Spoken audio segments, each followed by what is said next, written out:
7வது வசனத்தை நாம் வாசிக்கலாம். 121ஆம் சங்கீதம் 7வது வசனம்.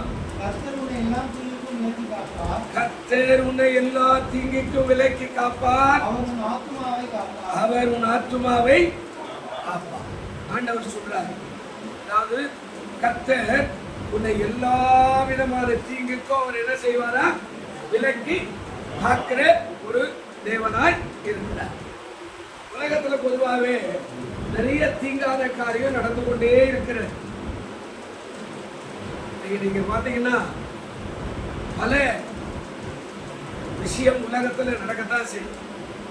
கூடவே இருக்கிறவன் காட்டி கொடுக்கிறான், நம்பினவன் காட்டி கொடுக்கிறான், யாரையெல்லாம் நம்ம உயர்த்தி விடுமோ அவரெல்லாம் காட்டி கொடுக்கிறான். குடும்பத்திலே ஆகட்டும், உறவினர்கள் மத்தியில, நண்பர்கள் மத்தியில, சமுதாயத்தின் மத்தியில, வேலையின் மத்தியில, வியாபாரத்தின் மத்தியில, இன்னும் பலவிதமான காரியங்களில, படிக்கிற காரியத்துல, எல்லா இடங்களிலும் தீங்கான காரியம் நடந்து கொண்டேதான் இருக்கிறது. அது எப்படி வருகிறது என்பது யாருக்குமே தெரியல. ஆனா பிசாசு எந்த காரியத்திலையும் கொண்டு வந்து தேவனுடைய பிள்ளைகளுக்கு விரோதமாய் சில காரியத்தை செய்கிறதை பார்க்கிறோம். ஆனா ஆண்டவர் வாக்கு கொடுக்கிறார். ஆண்டவர் இந்த அதிகாரம் முழுவதுமே வாக்கு தத்துவம் நிறைந்த ஒரு அதிகாரம். ஒருவேளை இதை அப்புறமா நம்ம தியானிப்போம். இது முழுவா இந்த 1வது வசனத்திலிருந்து 8வது வசனம் வரையில வாக்கு தத்துவம் உள்ள வசனம் அதிகாரம். ஆனா இதுல குறிப்பாய் ஒரு காரியத்தை சொன்னார். 7வது வசனம், கர்த்தர் உன்னை எல்லா தீங்குக்கும் என்ன செய்வாருங்க, விலக்கி காப்பார். எல்லா தீங்கு அப்படின்னா சொல்ல முடியாத காரியமெல்லாம் ஒரு ஆரம்பிக்கிறது. ஆமா, இப்போ திடீர்னு சாப்பிடுறோம், காலையில இருந்து பார்த்தா பலவீனமாயிடுறோம், தூங்குறோம், காலையில இருந்து பார்த்தா பலவீனமாயிடுறோம், சில இடத்துல பிரயாணம் பண்றோம், திரும்பி வரத்துக்குள்ள பலவீனமாயிடுறோம், மயக்கடிச்சு கொண்டுடுறோம். எத்தனையோ விதமான தீங்கு பிசாசு கொண்டு வந்து கொண்டே இருக்கிறான். ஆனா ஆண்டவர் வாக்கு கொடுக்கிறாரு, கர்த்தர் உன்னை எல்லா விதமான தீங்குக்கும் விலக்கி காப்பார். அது ஹைலைட்ல ஒண்ணு இருக்குது. கடைசியில என்ன முடிக்கிறாருங்க, ஆத்துமாவை எல்லாத்துக்கும் விலக்கி சரீரத்தையும் பாதுகாக்கிறார். உள்ளே இருக்கிற உன் ஆத்துமாவை காக்கிறார். உள்ளே இருக்கிற ஆத்துமா ரொம்ப ஜாக்கிரதையா இருக்கணும். இந்த ஆத்துமா கெட்டு போச்சுன்னா நம்ம மென்டல் மாதிரி ஆயிடுவோம். சில ஆட்களே நிறைய காரியங்கள் அப்படிதான் இருப்பான்.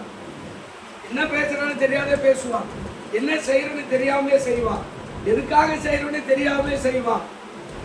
ஆமா, அவரு சொல்றதா நினைக்கிறதா அப்படின்ற மாதிரி இருப்பான்.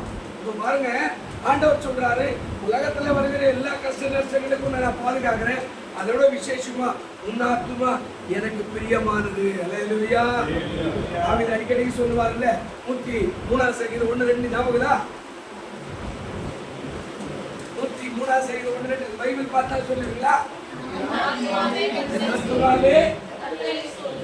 சொல்றாரு, அவர் அடிக்கடிக்கு சொல்லிக்கிறார், ஆத்துமாவே என்ன பண்ணு, கர்த்தரை சோத்திரி, என்னுடைய முழு உள்ளமே பரிசுத்த நாமத்தை சோத்திரி. இரண்டாவது என்ன சொல்றாரு, ஆத்துமாவே கர்த்தரை சோத்திரி, அவர் செய்த சகல உபகாரங்களையும் என்றைக்குமே மறக்காத. என்றைக்குமே என்ன செய்யாத, மறக்காத. அவர் அப்படியே பிடிச்சுக்க. ஆத்துமா ரொம்ப விலையேற பெற்றது. டாக்டர் சொல்லுவாங்க, எங்க அவர் லைட்டா சைக்காலஜி ப்ராப்ளம் இருக்குது சார் அப்படின்னுவாங்க. என்னன்னு ஒண்ணுமே தெரியாது. சில இடத்துல ஒரு வாட்டி ஏதோ பண்ணிருப்பார், எதுக்காக பண்றாரு தெரியாது. ஆமா, எதுக்காக நடத்துறாருன்னு தெரியாது. சமுதாய பிரச்சனையா, வீட்டு பிரச்சனையா, நாட்டு பிரச்சனை எதுவுமே தெரியாது. ஆனா டாக்டர்கிட்ட போன பிறகு அது லைட்டா இருக்குது சார் அப்படின்வா.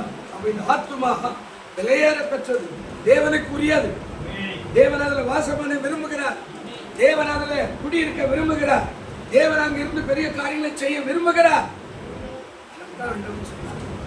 எல்லா விதமான தீங்குக்கு விலக்கி பாதுகாப்பு. இதுல உங்களுக்கு ஏசுநாதர் சொல்லி கொடுத்த ஜபம் ஞாபகம்தா? ஏசுநாதர் ஒரு ஜபம் சொல்லி கொடுத்தாரு ஞாபகம்தா? பரமண்டல இருக்கிற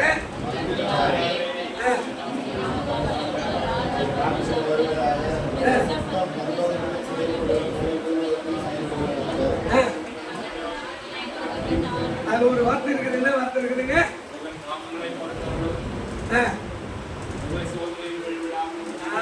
என்ன சொன்னாருங்க? நீங்க என்ன சொல்லிக்கிறாரு? ஆண்டவர் ஜபத்தை கூட சொல்லி கொடுத்துக்கிறாரு, எங்களை சோதனை என்று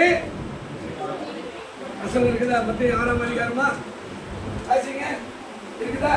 இந்த ஜெபம் என்ன சொல்றாருங்க?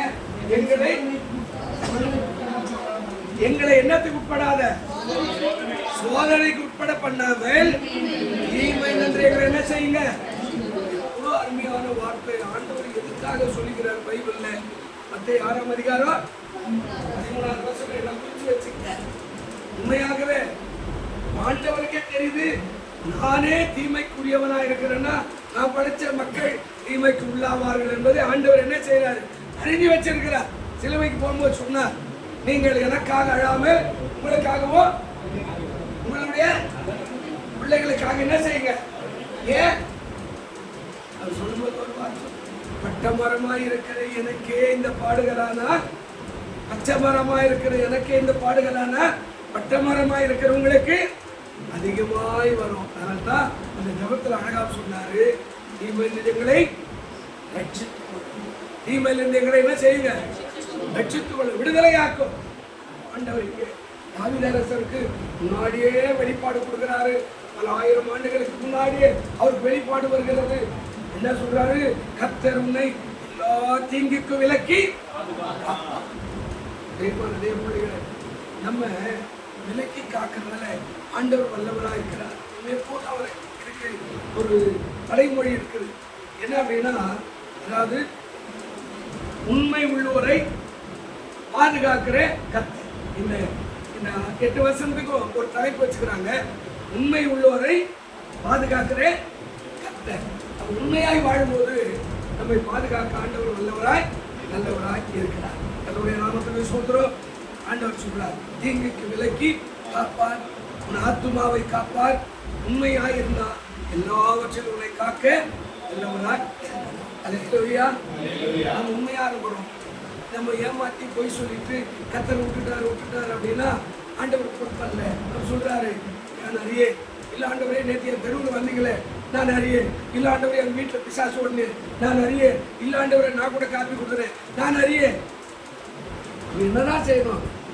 நீங்க என் வார்த்தை கேட்டு கர்த்தாவே கர்த்தாவே என்று சொல்லி நீங்க சேர்ந்த விட அதன்படி வாழ்ந்து காட்டினா அப்பதான் நான் உங்களை அறிவேன். அல்லேலூயா. அல்லேலூயா. ஆண்டவர் சொல்ற, எல்லா தீங்குக்கும் உலகத்தில் வருகிற எல்லா காரியத்துக்கும் 9வது மாதத்துல காத்துக்கொள்ள வல்லவராய் இருக்கிறார். உன் ஆத்துமாவை விசேஷமாய் காக்க வல்லவர். ஆத்துமாவை தாவீது அடிக்கடிக்கு சொல்லுவார், இந்த ஆத்துமா ரொம்ப விலையா இருக்கிறது, இது கெட்டு போச்சுன்னா ஒண்ணுமே இல்லை. டாக்டர் சொல்லுவார் அடிக்கடி, ஏங்க ரொம்ப டென்ஷன் ஆகிற? பிரியா எப்படி பிரியா இருக்கிறது? எப்படி பிரியா இருக்கிறது? ரொம்ப பிரியா இருக்க, நல்லாயிடுவேன். உண்மையாகவே டாக்டர்கள் சொல்றதுக்கு முன்னாடியே ஆண்டவர் இந்த காரியத்தெல்லாம் பைபிள்ல சொல்லி வச்சுக்கிறார். நீதிமொழிகள் ஒரு இடத்துல இருக்குது, ஹார்ட் அட்டாக் பத்தி அவர் சொல்றார், கவலை இருதயத்தை கொல்லும். கவலை என்ன செய்யுங்க? கொல்லுன்றதை விட இன்னும் கொஞ்சம் சொல்ற, கவலை இருதயத்தை ஒடுக்கும். கவலை வந்தா இருதயம் செத்து போயிடும் அப்படின்னு ஆண்டவர் சொல்லி வச்சுக்கிற காரியத்தை தான் டாக்டர்கள் சொல்றாங்க. அப்போ நம்ம வாழ்க்கையில ஆண்டவரை பிடித்து கொண்டு இந்த வேதத்தை வாசித்தா எல்லா காரியத்திலும் நமக்கு ஒத்தாசை கொண்டு நல்லவராய் இருக்கிறார். அதான் சொல்றான், கர்த்தர் உன்னை எல்லா தீங்குக்கும் விலக்கி காப்பார், உன் ஆத்துமா விசேஷமாய். ஆத்துமா நல்லா இருக்குதுன்னா நீ ஆரோக்கியமான மனுஷன். இந்த ஆத்துமா கெட்டு போச்சுன்னா நீ வியாதி உள்ள மனுஷன். இந்த ஆத்துமா ஆரோக்கியம் வந்தா எல்லாவற்றையும் செய்ய முடியும். ஆமா, நீங்க சில நேரத்துல வாகனம் ஓட்டுறவங்களா இருந்தா நீங்க கண்டுபிடிங்க, சில நேரத்துல கீர் இல்லாத வண்டியில சில காரியங்களை கற்றுக்கொள்ள முடியாது. கீர் இருந்தா இந்த கைக்கும் மேல இருக்கும், இந்த கைக்கும் மேல இருக்கும், இந்த காலுக்கும் இருக்குதா இல்லையா? இந்த கையில என்ன இருக்கு? கிளட்ச். இந்த கையில இருக்குதா? இந்த காலில் பிரேக் இருக்குது, இந்த காலில் என்ன இருக்குதுங்க? யோசிச்சு பாருங்க. 4த்துக்கும் மேல எதை இயக்குது? ஆத்துமா சொல்லுது. என்னதுங்க சொல்லுது? இப்போ நீ பிரேக் அடி சொல்லுதா இல்லையா? இப்போ நம்ம என்ன செய்யறோம்? ரேஸ் பண்ணு சொல்லுதா இல்லையா? போயினேங்கிறோம். ஆட்டோமேட்டிக்காக நடக்குது. உள்ள வேலை செய்துட்டே இருக்குது பாருங்க. அப்போ ஆத்துமா சரியா இருந்தா நீ ஆரோக்கியமான மனிதன். ஆத்துமா கெட்டு போச்சுன்னா நீ வியாதி ஒண்ணுமே புரிய மாட்டேங்குது. என்ன நடக்குதுன்னு தெரியல, எங்க போறதுன்னு தெரியல, எப்படி செய்யறதுன்னு தெரியல, வெளியே தெரியல, வாய்ப்பே இல்லை, வேலையே கிடைக்கல, வியாபாரமே கிடைக்கல. தேவன் சொல்றார், ஆத்துமாவை எல்லா தீங்குக்கு என்ன செய்வாரா? விலக்கி காப்பார். வேதத்துல ஒரு சில பகுதி இருக்குது, எல்லாத்தையும் சொல்ல முடியாது. அதில் ஒரு சில காரியத்தை நான் உங்களுக்கு காட்டுறேன் பாருங்க. சங்கீதம் தாவீதுடைய காரியத்தில் ஒரு காரியம் சொல்றாரு. சங்கீதம் 41 சங்கீதம் 2வது வசனம் இருக்குதா பாருங்க. சங்கீதம் 41 2வது வசனம் இருக்குதா பாருங்க. கர்த்தர் அவனை என்ன செய்யறாரா? பாதுகாத்து அவனை உயிரோடு கூட வைப்பார். பூமியில் அவன் எப்படி இருப்பானா? பாக்கியவானா இருப்பான். என்ன அழகா சொன்னாருங்க.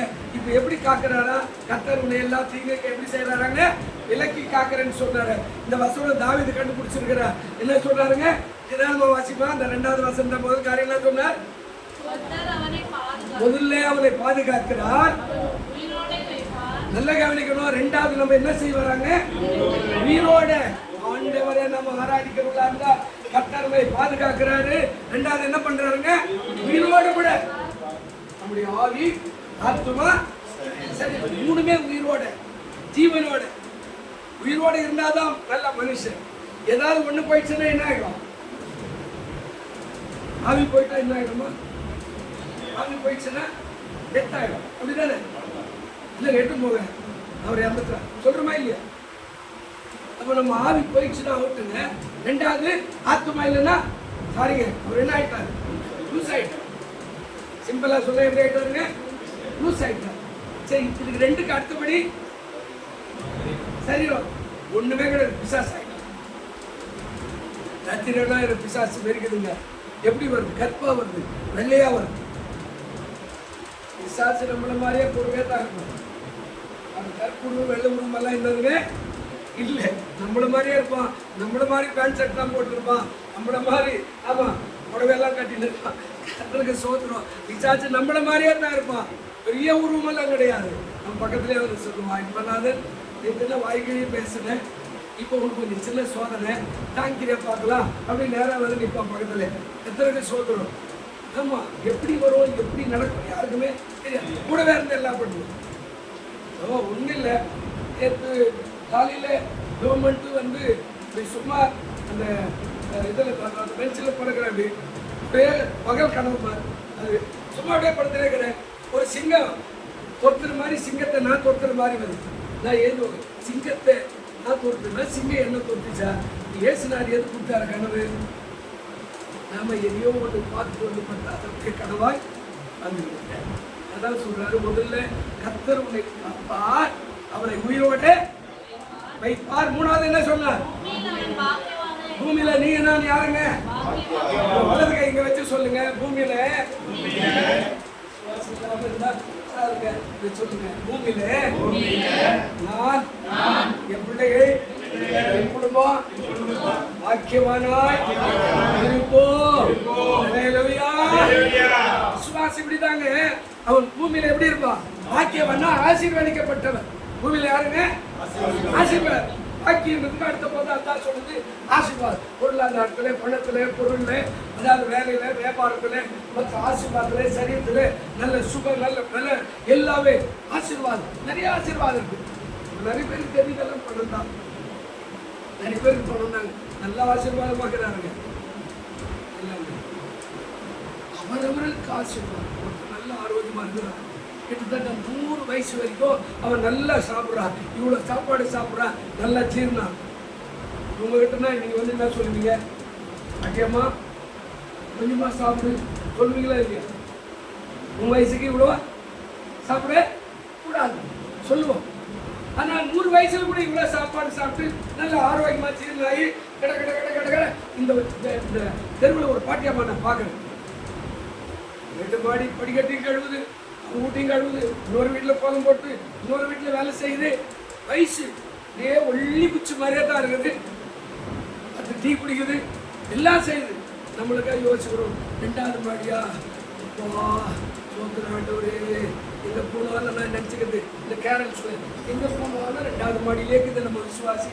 யாருமே கீழே காணுங்க ஆண்டவரே. இப்போ நமக்கு இப்போ அந்த அம்மா நல்லா நடக்குது இல்லை? அப்போ ஒவ்வொருத்தருக்கும் ஒரு விதமான ஆசீர்வாதம். அல்லேலூயா.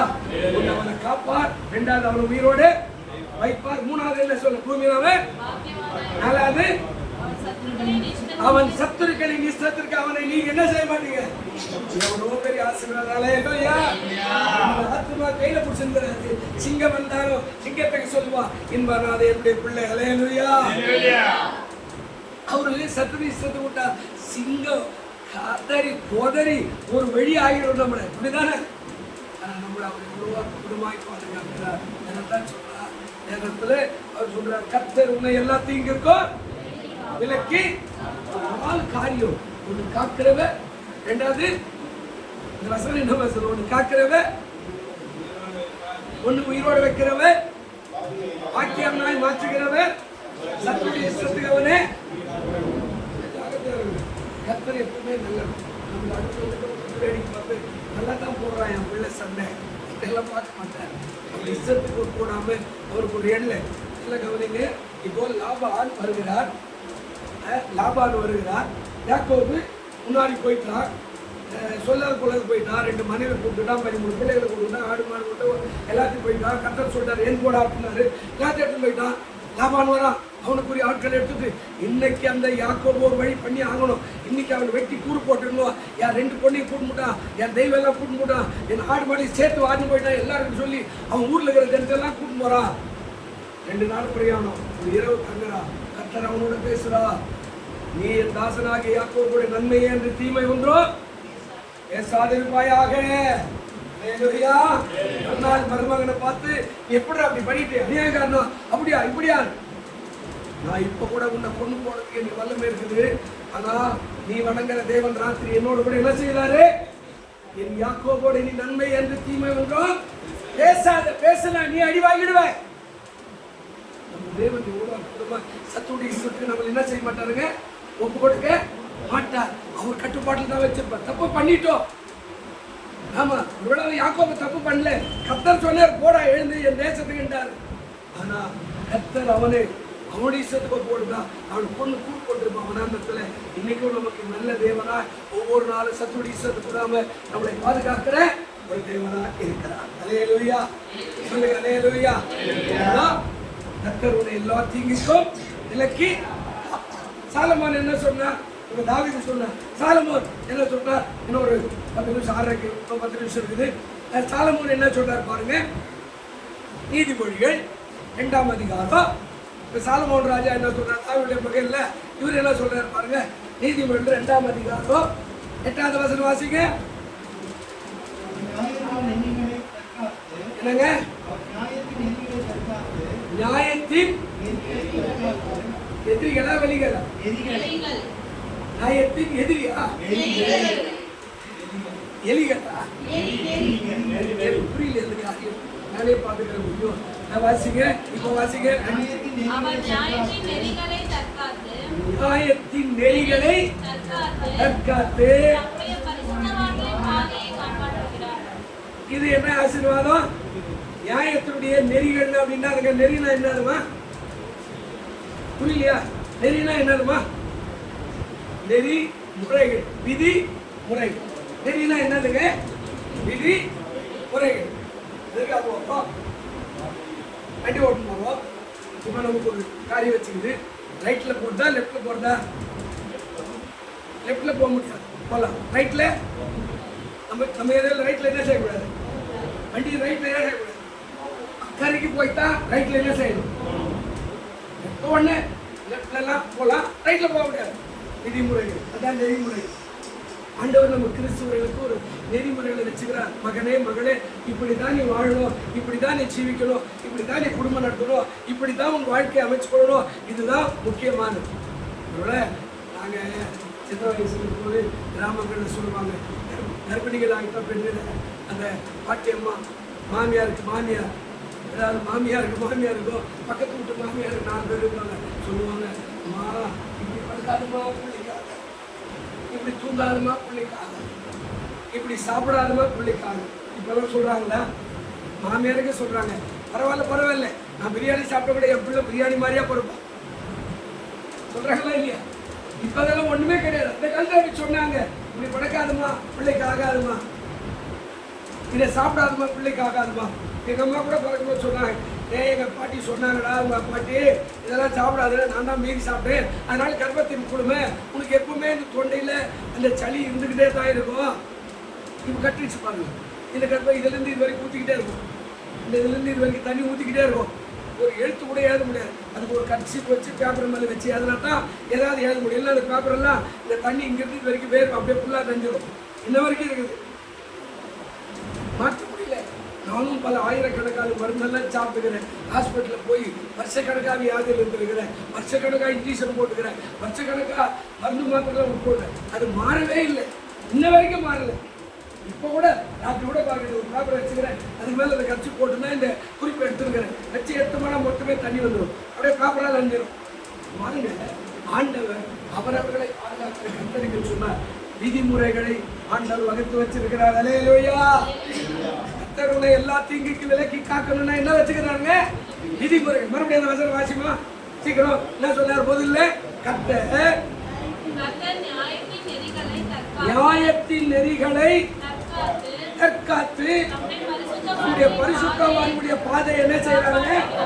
நம்முடைய பரிசுத்தவானுடைய பாதத்தை, பாதனா நடை, பாதனா பிரயாணம், பாதைனா வாழ்க்கை, பாதைனா ஒவ்வொரு நாள் பிறந்து ஒவ்வொரு நாள் போகிற வாழ்க்கை சக்கரத்தை அவர் பாதுகாத்து வைக்கிற கர்த்தராய் இருக்கிறார். அல்லேலூயா.